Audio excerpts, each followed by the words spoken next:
네, 오늘도 이제 저출산 문제 조금 더 좀 깊게 한번 얘기를 나눠보죠. 워낙 심각한 네. 문제니까요. 이게 심각한 문제니까 원인을 좀 제대로 알아야 네. 해결책도 나올 것 같긴 한데 이제 결혼도 하고 출산도 하고 육아도 할 그 당사자들의 속마음을 알 수 있는 자료가 하나 나온 것 같아요. 이 설문조사를 심층 분석한 자료라고요. 네, 좀 청년 세대일수록 네. 결혼이나 출산 그리고 육아를 꼭 해야 하는 일이라고 생각하는 사람이 점점 줄어든다는 거는 네. 이미 여러 조사들에서 확인된 바가 있습니다. 이런 얘기는 많이 들어보셨을 거예요. 그런데요, 좀 더 자세하게 들여다보면요. 청년 세대의 속내에도 결국 이 고민이 있었습니다. 우리 사회가 내가 결혼해서 아이를 낳고 살아도 될 만한 괜찮은 사회인가? 여기에 대한 불신이 클 때 결혼과 출산, 육아를 포기하더라는 겁니다. 2030 청년 세대에서도요. 내 삶의 질이 좀 괜찮다고 생각하는 사람, 우리 사회에 기회가 고르게 열려 있는 편이다. 사회에 대한 신뢰가 높은 사람일수록 결혼과 출산, 육아에도 긍정적인 걸로 나타났습니다. 그러니까 지난 연말에 사회복지연구회의 개간지에 게재된 논문에서요. 성인 1,040명을 대상으로 지난 2021년 11월에 했던 설문조사에서 20살부터 34살까지의 미혼 남녀 281명의 응답을 다시 한번 추려서 심층 분석한 결과입니다. 네, 구체적인 내용은 어떤 내용들이 있는지 좀 전해주시죠. 네, 일단 이 연구에서 네. 이 미혼 남녀들을 3개 집단으로 나눴습니다. 결혼과 출산이 필수라고 생각하는 사람들과 중요하긴 중요하다고 생각하는 경우, 그리고 중요하지도 않다고 보는 경우, 이렇게 3집단으로 나눠본 겁니다. 그랬더니 소득 수준으로 보면요.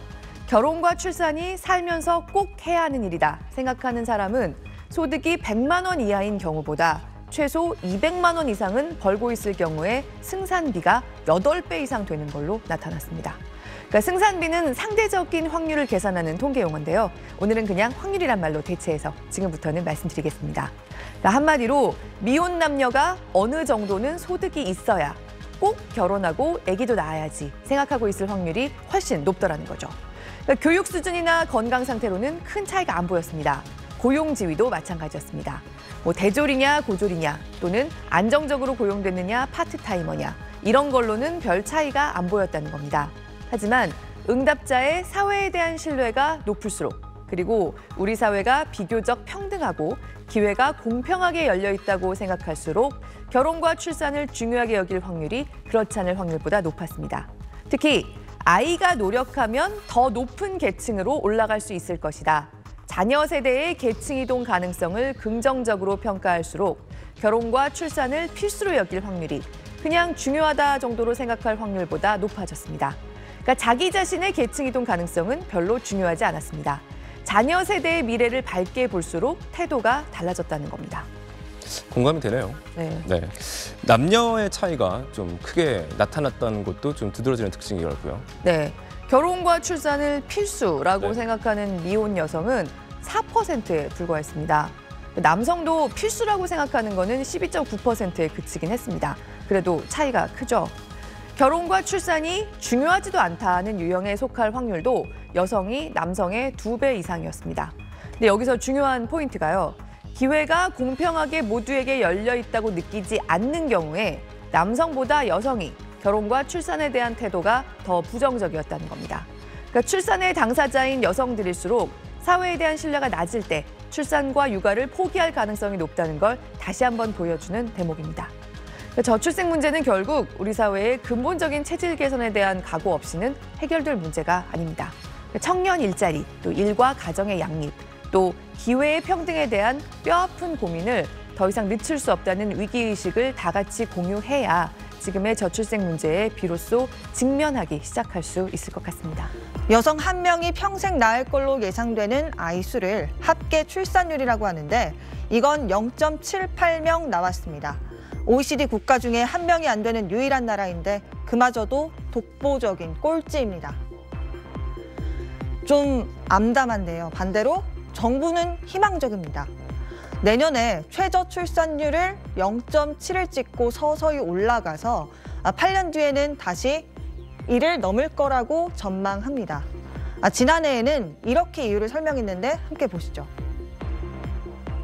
91년생부터 이제 95년생이 되는데 출생아 수가 70만 명대로 회복했던 그 인구대입니다. 주 출산 연령으로 진입을 하면 출생아 수에는 조금 더 긍정적인 말 그대로 젊은 여성 인구 자체가 많은 90년대생이 온다는 겁니다. 제가 90년대생인데 사실 90년대생들은 어리둥절할 수밖에 없습니다.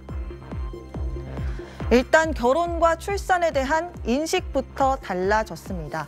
30대 중에 결혼을 반드시 하면 좋다고 응답한 비율은 전체의 42%로 나타났는데 10년 전 60%에 비해 크게 줄었습니다. 게다가 20대의 긍정적인 반응은 훨씬 더 적습니다. 출산을 하지 않으려는 가장 큰 이유로는 남녀 모두 절반가량 경제적 이유를 꼽았습니다.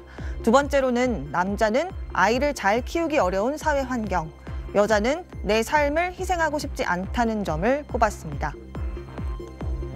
사상 이데올로기가 바뀌기는 했어요. 사실은 청년들 입장에서는 아이를 안 낳는 것을 선택하는 게 어떻게 보면 굉장히 당연한 거죠. 사교육도 너무 교육비도 너무 많이 들어가고 그렇다고 애를 키워가지고 뭐 돌봄을 제대로 받을 수 있는 것도 아니고 또 너무 집값도 비싸고 또 하나의 문제를 해결할 수 있는 문제가 아니라고 생각을 하거든요.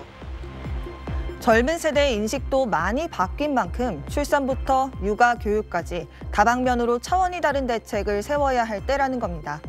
하지만 일부 지자체에선 여전히 셋째는 1,000만 원, 넷째는 2천만 원 등 단순 현금 살포형 대책만을 쏟아내고 있습니다. 정부가 지난 15년 동안 저출생 대책으로 쓴 돈만 해도 380조 원입니다. 계속 이런 식이라면 흐름을 바꾸기 힘들어 보입니다.